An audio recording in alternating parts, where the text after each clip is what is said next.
Sustainable development क्या होता है? ऐसी डेवलपमेंट जो कि ध्यान में रखी जाए, फ्यूचर की जनरेशन नीड्स को कॉम्प्रोमाइज़ ना करते हुए।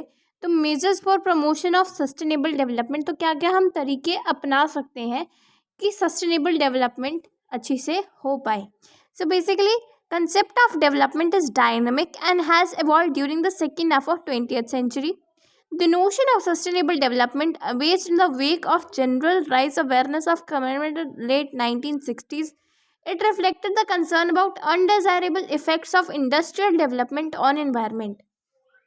तो मतलब जो भी हमारे पास इंडस्ट्रियल डेवलपमेंट है उसका जो भी इफ़ेक्ट्स आ रहे हैं, मतलब गंदे इफ़ेक्ट्स आ रहे हैं लाइक पॉल्यूशन वगैरह, तो इसमें आपका ये होगा concern with the growing opinion of world community environmental issues, the United Nations established a world commission of environment and development WECD headed by Norway का प्राइम मिनिस्टर ये हार्लिम ब्रंडटलैंड, पता नहीं क्या है.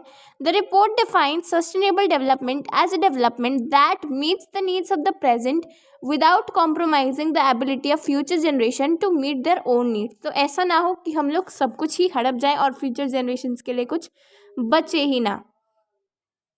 सो बेसिकली हमने क्या करा, sustainable development takes care of ecological, social and economic aspects of development during the present times and pleads for conservation of resources to enable future generations to use these resources.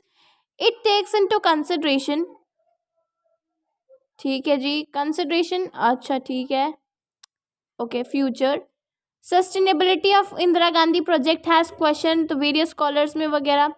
It has hard fact that attaining sustainable development in command area requires the major thrust upon to achieve ecological sustainability. The 5 of the 7 measures proposed to restore ecological balance, ये आएगा इंदिरा गांधी के नाल वाला, ठीक है.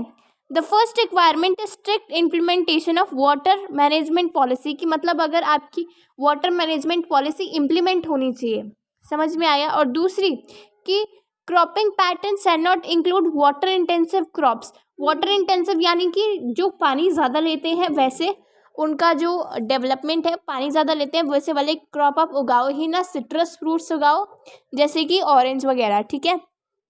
और ये जो है CAT प्रॉब्लम्स प्रोग्राम्स लॉन्च करने जानी चाहिए. प्रॉब्लम्स जो प्रोग्राम्स इन्होंने लॉन्च करे हैं उसे इम्प्लीमेंट किया जाना चाहिए प्रॉपरली. फर्स्ट एज जैसे कि वाटर लाइनिंग एक्ट इन्होंने बोला है, और जो वाराबंदी सिस्टम है उसको करा है, और इरिगेशन वाटर का इक्वल डिस्ट्रीब्यूशन होना चाहिए, दैट इज़ वाराबंदी सिस्टम. और इसके बारे में हम लोग इफ़ेक्टिवली इम्प्लीमेंट कर देना चाहिए to revise conveyance loss of water, ठीक है. और जो एरियाज़ होते हैं जो वाटर लॉगिंग या वगैरह से अफेक्ट हो चुके हैं, सॉइल सैलिनिटी यहाँ पे वहाँ पे मिट्टी ख़राब हो गई है, तो उसको रिक्लेम करना चाहिए. और जो है afforestation, shelter belt plantation and pasture development necessary होना चाहिए, ठीक है. और जो भाई साहब उसमें जो लैंड गरीब लोगों को दी गई है उनके लिए असिस्टेंस प्रोवाइड करनी चाहिए बाय द इंस्टीट्यूशन जो गरीब लोग हैं. तो ये आता है अपना प्लानिंग एंड सस्टेनेबल डेवलपमेंट में सस्टेनेबल डेवलपमेंट. और इंदिरा गांधी के नाल वाला क्वेश्चन इंपॉर्टेंट है, मैं दोबारा से कह रही हूँ उसको करके जाना.